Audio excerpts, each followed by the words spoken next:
The revolution is happening right now in your neighborhoods. It's happening block by block, school by school, and school district by school district. This is really where we're going to make change in this country. And joining us is one of the leaders of the revolution, at least out in Loudoun County. He is Ian Pryor. And we've got a big meeting tonight, Ian. Thank you for joining us.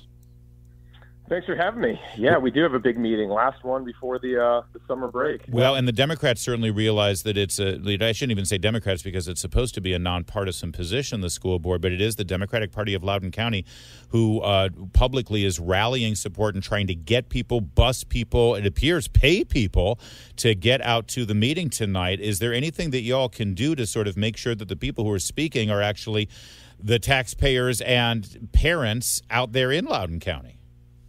Well, I can tell you that we will have a bunch of parents out there in force. You know, certainly we've been going out there for a year and a half. We haven't had to bus anybody in. The people that go and speak at the Loudoun County School Board meetings generally are parents that are concerned about their kids' education. But now you're seeing that, you know, you got a political party busing people in, advertising, raising money to pay people to bus them in. They actually even advertised on Facebook to try and get this going. Dang, and now you've got the local AFL-CIO going to be there. You've got Planned Parenthood is going to be there. You've got a couple of other special interest groups that are going to be there. So we're just going to have to rally, and and people are going to head to that meeting and talk. And then we got some other folks that might be doing some other things as well. Wait. So Ian, wait a second. Planned Parenthood? They don't even support children. They don't support babies for crying out loud. They want less babies so that they don't have to go to school. Well, that's one way to reduce class sizes. But let me, so basically they're calling this Loudoun for All, this rally. Okay, we all know with the Trump world that a rally is very different when it comes to Democrats and Republicans because they're also providing, live music and sign making. Is this a desperate attempt by the Democrats to try to regain this narrative? Yeah, I think that's what it is. I also think that they've put this transgender policy on today. It may get voted. It was supposed to get voted in August. So I think what they're trying to do is rally a show of support to try and get that vote done today. Which again, what is the transgender vote? Can you walk us through what the transgender vote is? Yeah, sure. So that's the policy that, if you remember, when Tanner Cross went to speak at the school board meeting, I think 2 times ago, that he was talking about, which would require teachers to refer to kids by their chosen pronouns. It would allow anybody to use their chosen bathroom, and it would allow anybody to participate in their chosen sport. Mm-hmm. So that could all potentially be passed today in Loudoun County. FightForSchools.com is the website if you want more information about Ian Pryor and this PAC that they've set up, FightForSchools.com.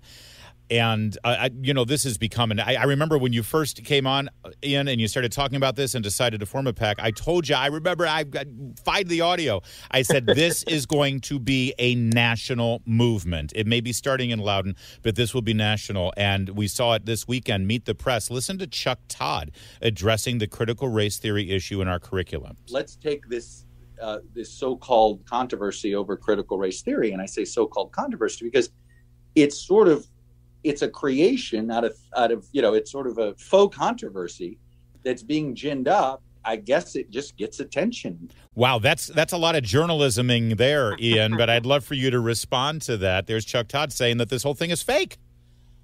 Yeah, no, we all decided one day, we woke up and we said, hey, what would be a good way for us to, neglect our jobs, spend a bunch of time out there collecting signatures, work our butts off. I got an idea. Let's make up some kind of controversy about critical race theory in schools. Bingo. That's how it all happened. There you go. That's a breaking story. We gave you a peek inside the right-wing conspiracy right there. Huge, Ian. Thanks for telling us. But, Ian, they are blaming. One of the fascinating parts of this is that the Democrats, besides calling it a faux controversy, or they are blaming it on President Trump. We just saw the Democrat gubernatorial candidate in the Commonwealth of Virginia, Terry McAuliffe, basically blaming President Trump and the right wing, activist in pushing the fact that they think critical race theory is wrong. Yeah. You're dealing with parents that are Democrats, Republicans, Independents. How do the parents feel? Well, I think it's amusing that you've got, Media Matters now writing hit pieces on parents for appearing on Fox News, because I'm a Republican and I've been on Fox News, that is my identity, right? Well, like I said, I've been, working in Republican politics for 6 to 8 years on some level. I've been a parent for 8 years. I'm going to be a parent for the rest of my life. That is what I identify as. That is my first and foremost priority. And, let's not forget that the reason why this whole thing started was because 6 school board members were in a private Facebook group that were concerned that people opposed to critical race theory were gaining traction, so they started targeting them. Well, if they thought it was gaining traction, then, what was gaining traction? Exactly. What was in the schools? And, you've had with this school board meeting or with this school board, and I'd say school boards around the country, really just poor public service, violating laws, violating their own code of conduct.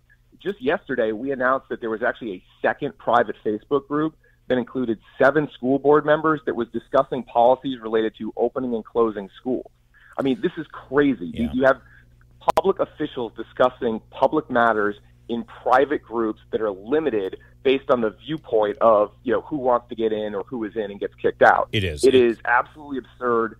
And, that's what we're trying to take care of. It is bullying tactics, and they're raising money, and they're busing people in for tonight's meeting, and that's why let's let you finish up here and tell everyone what they can do to show up today, I should say, this afternoon, and really make sure that the Fight for Schools message is supported, and there's a show of public support for this. Where should they go? What can they do? Where can they get the information, Ian?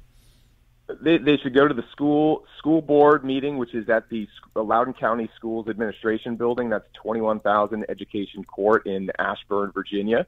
And if they want more information, they go to fightforschools.com. We've got some other things planned that I think people will enjoy. But I will say we're at 76% for Beth Bartz out of Leesburg. So wow. We're getting close to wrapping that one up. That recall effort is really moving along with the signatures, so you can't let up because they're going to cross-check every dotted I and crossed T on that.